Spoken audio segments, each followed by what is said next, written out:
Hey guys, quick market update on Toronto here. Going to try to get through this one relatively quickly, pretty short one. A lot of trends are intact and we are in probably the best market conditions I've seen in a long time for Toronto condo investors. I'll get into that in a minute here. First thing I want to touch on is some recent one-bedroom sales in Humber Bay shores. I like to look at the outskirts markets just outside of downtown and see what's going on there. For those of you who aren't familiar, the Humber Bay Shore is sort of that Mimico community right at Park Lawn and Lakeshore. Has been growing a lot. If you look at the last 5 or 10 years, Mimico tends to trade at a 15% lower value on a per square foot basis as downtown, because obviously transit's pretty bad. You have to walk up to the Queensway streetcar, so you're not that connected to downtown unless you have a car. So what we're looking at here is a recently completed building, 33 Shore Breeze. It's called Jade Condos, 2 or 3 years old now. This is a one bedroom without parking. 464 square feet on the 27th floor. This sold last week for $607,000, which means this unit sold without parking in Humber Bay for $1,300 per square foot. So, you know, and I'll get into some other examples shortly, but Humber Bay one bedrooms are absolutely on fire right now. The lack of inventory in the neighborhood is creating an immense amount of bidding wars. And we're seeing some of these units trade for higher than downtown values, which is of course bullish for downtown condos because eventually that value disparity has to be corrected. There's no way, I mean, I live in Humber Bay, love the neighborhood, but there's no logical explanation for Humber Bay trading more expensive than say Queen West or King West. So this is what you need to be focused on as a Toronto condo investor right now. The detached market is still on fire. I like to look at the price multiple over time because on average, a detached home should sell for about 2x what a condo in the same neighborhood sells for. If you look at Toronto's history, that's the mean, that's the average, meaning that if a detached is worth $1 million, a condo should be worth $500,000. That's about the multiple you're looking for a healthy market. We currently have a market dislocation. You can see here that as detached have appreciated rapidly in the last year, and condos kind of stayed stagnant, so detached is up anywhere 20 to 30% in Toronto. We're now at a 2.5x multiple. So if you look at the February numbers, the average detached sold for 1.68 million and the average condo sold for 670,000, meaning that a detached is a full $1 million more expensive than the respective average condo in Toronto. So in order to close that gap, and you'll see over time that whenever the market tends to dislocate like this, like in 2016, 2017, and we know what happened then, that gap has to close and correct at some point. We're now running near a 2.5 multiple.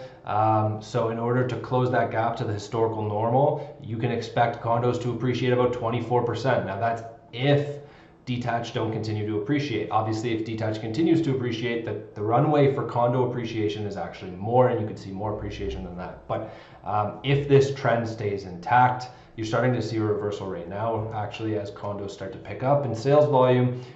There's a long way for condos to go before we kind of hit that appreciation ceiling. Months of inventory versus average selling price. If you follow my content, you know I love months of inventory. It's very simple. If you have 1,000 listings and you have 500 sales, you have 2 months of inventory. A buyer's market is anything above 5 months of inventory, and a seller's market is anything below 3 months of inventory. Below 2 months of inventory is when you start to see bidding wars and rapid price appreciation.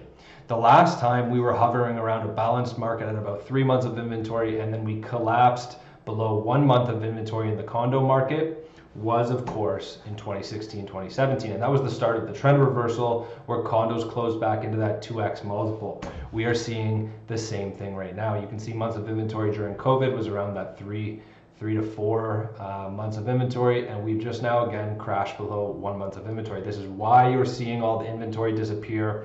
Condo sales volumes up 60 to 80% year over year. Record high sales volume for the condo segment in January, continued into February, so we're up 60% over basically the highest January and February sales volume for condos this year out of the last decade. Okay, we're now below 1 month of inventory, so we can expect, and you can see it here, average price starting to push up. We can expect to sustain, assuming this trend stays kind of in play here, and it looks like it's going to, you can expect condo price to appreciate relatively rapidly. Months of inventory from Scott Ingram here. Just want to focus on the condo sector below the $800,000 price mark, less than 1 month of inventory. This is the type of extreme seller's market where you're seeing 10, 15, 20 offers on a condo and rapid price appreciation. And this is going to continue into this year, guys. This is the perfect conditions for someone who owns condos downtown.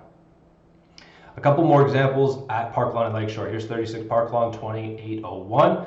This is a 1-bedroom plus den. This one has a parking 595 square feet. It just sold last week, 751,000, putting it north of 1,100 per square foot. Again, this is Humber Bay. This is not downtown.